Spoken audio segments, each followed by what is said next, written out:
बेटी जब पसंद की शादी का कहे तो इसे बेहया और बुरा ना कहो। पसंद की शादी बेटी का हक है और हमारे नबी सल्लल्लाहु अलैहि वसल्लम की सुन्नत भी है।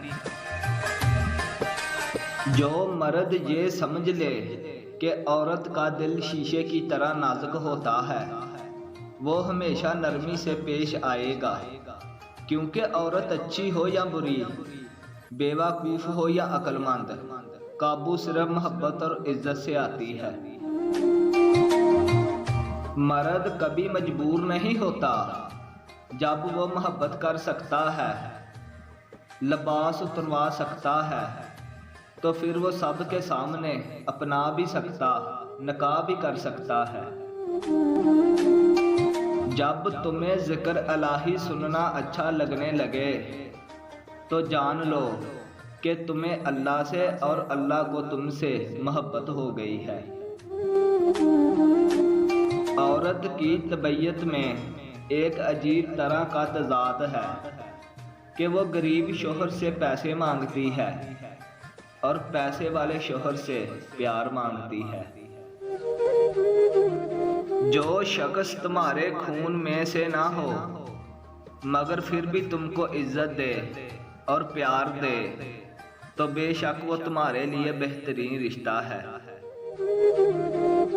दुखों में सबसे बड़ा दुख ये है कि हम दुनिया से जाने वालों को कभी दोबारा देख नहीं सकते और ना ही उनसे बात कर सकते हैं।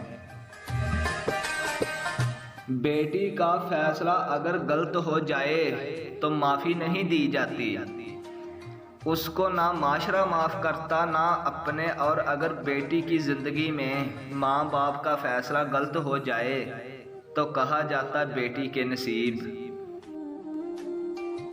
परेशान ना हुआ करो, परेशान ना हुआ करो, अल्लाह है ना। सुबह जल्दी सिर्फ 4 चीज़ें उठाती है। सुबह जल्दी सिर्फ 4 चीज़ें उठाती है: मोहब्बत, माँ, मेहनत और मजबूरियाँ। जिससे निकाह ही नहीं करना, जिससे निकाह ही नहीं करना, उससे बातों के जरिए नफ्स के चस्के भी ना ले। रिश्तों में भरोसा और मोबाइल में नेटवर्क ना हो तो लोग गेम खेलने लगते हैं। बीवी जब अपने मसाइल शोहर को बताती है तो इसका ये मतलब नहीं होता वो शिकायत कर रही है, बल्कि वो आप पर इत्मीनान करती है। जब शोहर अपनी रूठी हुई बीवी को प्यार से मनाता है तो अल्लाह पाक को इसकी ये अदा बहुत पसंद आती है।